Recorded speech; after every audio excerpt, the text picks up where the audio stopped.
What is going on, folk? It's NimbleThor here, back at it yet again in my mobile gaming quest, where we document playing a brand new mobile game every single day, sharing that experience with you guys here on YouTube. And today I've got something really exciting for you guys. It's a first impressions look, and for most of you probably a bit of a sneak peek at MapleStory Blitz, which has not officially launched yet. And it's honestly one of the better takes on a PvP card game mixed with some, I would say, MMO and even some MOBA elements in there. It's a really great game, and I cannot wait to show it to you guys here today. So the game uses these characters that we already know from the MapleStory universe. If you played any of the MapleStory games, it's quite a nice universe, and I like the different characters and the different enemies, and they're all in here, which is really great. So we've got this free lane set up. If we can skip this conversation here. So some might compare this to Clash Royale, but unlike Clash Royale, for example, there are no chests. And despite what some people might think, this isn't a gacha game either, so it's a card-based game instead. We have these cards, we don't have to upgrade the cards, by the way. None of that in there, at least not so far. So far it's a really great game, and I would say maybe even an even fairer game for free-to-play players than, for example, Clash Royale is, honestly. Yep, I know. Kinda strange seeing that coming from Nexon, but sometimes they do surprise me, and this is one of those times. So instead of comparing it to Clash Royale, I would honestly much rather compare it to, for example, Spellbinders. I know that it isn't nearly as popular a game. Probably many of you guys haven't heard of it, I'm guessing. Have you? Let me know down in the comment section down below. I did a video on it actually quite a while back. I'll probably leave a link to that somewhere here in this video or in the description box down below. But I think Nexon has taken some inspiration from that game, which I'm glad to see, by the way, because that game was fantastic as well. Really too bad to see that the development sort of stopped on that one. So, but at least we've got MapleStory Blitz here, and I'm really counting on this being a really popular game once it finally globally releases. So it's currently soft launched right now in a few countries. You can easily play it, at least on Android though, if you do download the APK from some site that you trust in. But do be aware though, don't go out and find the game on some random shady website. You might get a virus, and I wouldn't want to be the one who had recommended you guys to go look for it and then got some sort of bloatware or spamware or virus installed on your phone. So please guys, please be careful when you look for it. But I'm just saying it does work, and that's how I'm playing the game right now. It's really cool, by the way, that we've got these different cards down here, and you can hover to see, or you can click on them to see what effect they have. But it's cool that once we use these cards, we are actually out of cards, meaning that they don't just generate again in this battle. Once we've used all 30 cards, we've used them for good. So if we don't have any more cards, we're just basically doomed, which is really awesome, and something that again differentiates the game from Clash Royale. I wonder if we got that boss there in the middle. I hope we did. Yes, we did. Awesome. So now we got that boss on our side, which is probably gonna change this battle from a potential win to a pretty sure win on our end. You guys can see that the opponent over there has very little HP left on their tower, and now I think with just a few more hits, we are gonna defeat him.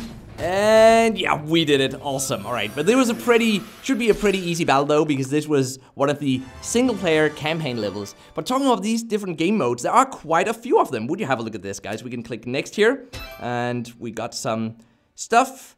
Let's click confirm here again, because I want to show you, there's a bit of a load time here on some of these between these menus here, but I do expect that that's what the beta is for, so probably that's going to be fixed. We were playing the dungeon here, which is where we unlock all these different characters that we can play as, which is kind of cool, and they each have their own abilities and can have their own decks, and they have some cards who are only playable with that character. Really great. Then we've got Monster Park over here, where we can go in and try to beat other players on I think it's a weekly or maybe a daily high score. Fun as well, another cool game mode. Then we've got a virtual arena, and for once, guys, for once there's a game that does not claim that this is actual online real-time PvP. It just tells us straight out, here we are playing against other people's decks, but it's controlled by an AI. So that is the virtual arena. Then we've got the quick match for actual real-time PvP, and then we have got a ranked match as well.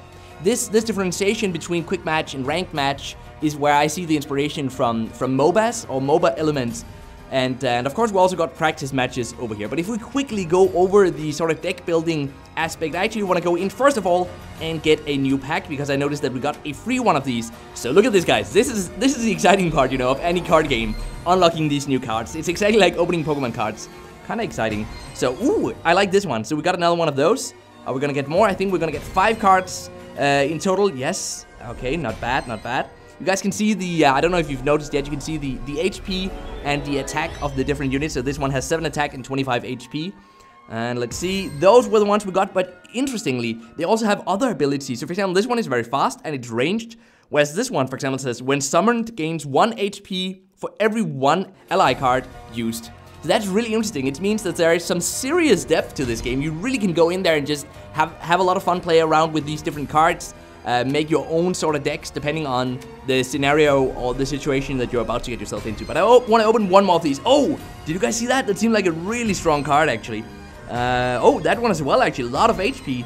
That is nice. That is nice. I wonder what this one does. Let's click that. Defeats the targeted ally monster and inflicts damage equal to that monster's HP on all enemy monsters. That is kind of cool. So you sort of commit a suicide, but on the other hand, you deal damage to all the other monsters. So that is the deck creation, or at least that is how you get your deck, your cards. And then in here you can create your deck, obviously. Ta-da! Here we have all our cards. And we can choose to see cards that can only be used by, for example, Ost or Demon Slayer or any of these different heroes that you can see right here. But otherwise, we can just go in here and have a look at them, see how many we've got. We can even click here, which I found kind of cool. There's no reason that this should be in here, but we have this sort of 3D preview, which is kind of cute and kind of cool as well. So you can go in and see whether or not it's close range, you know, this one, or long range, this one being close range, and slow.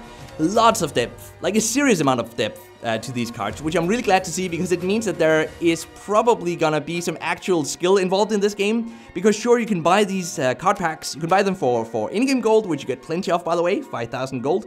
Or of course you can buy them for the premium currency called N coins, I believe. And these in-app purchases do go up to around, as you would kind of expect, up to around, let's see, around $80 US, somewhere around there, 80, maybe up to $100 US.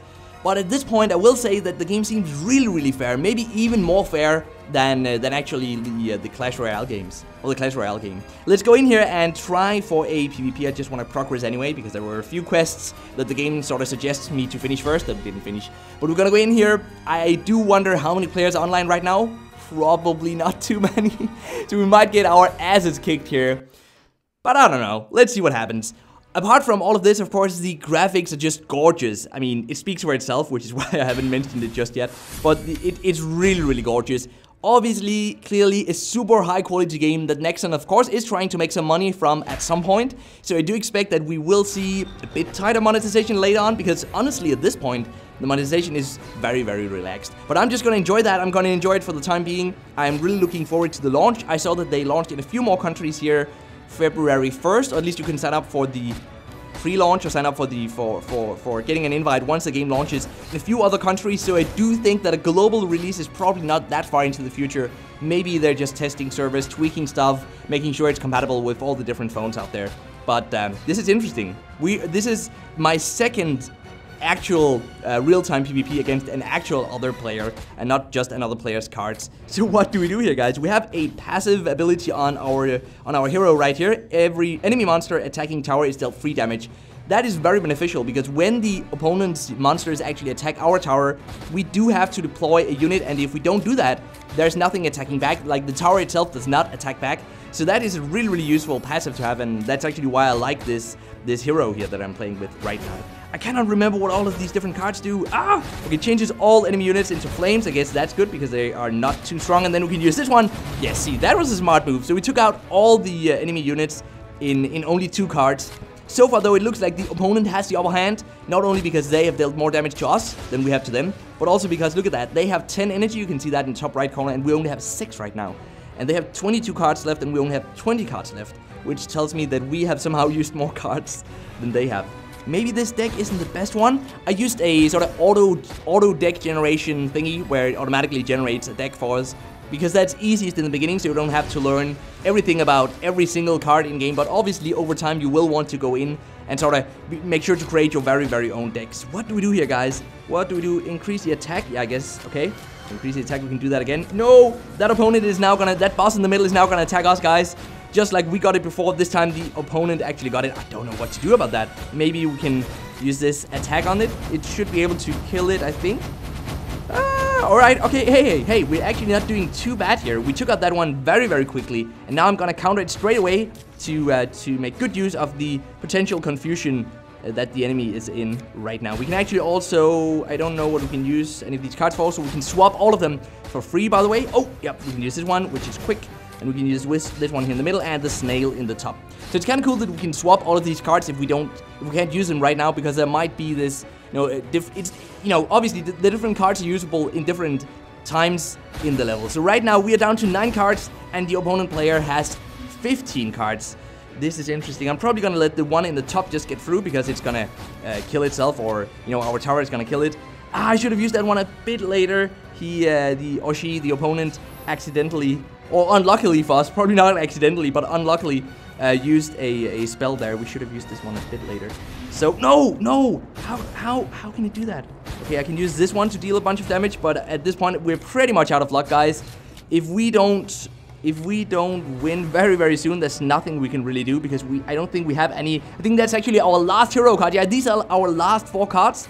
So we might as well just use all of these now to get as much damage or as much HP on this guy down here. And then hope that he can just go all the way. And this last card now, we're down to 1 card. I'm going to use it here in the middle. And just fingers crossed, guys. Hope for the best. Do you think we're going to make it? Let me know down in the comment section right now. Do you think we're going to make this one? I am not too sure. I honestly don't think I'll win. Wait! We did it, guys! Guys, we actually did it. How did that happen? That was only because of the amount of HP, an insane amount of HP, that our little wood cutting block down there in the bottom had. That is so cool. That is my first win versus an actual other player. How cool is that, guys? I think we're gonna end it off here before the video turns all too long, but do let me know what you think about this game down in the comment section down below. And until next time, guys, just keep gaming, stay awesome, and I will see you guys around.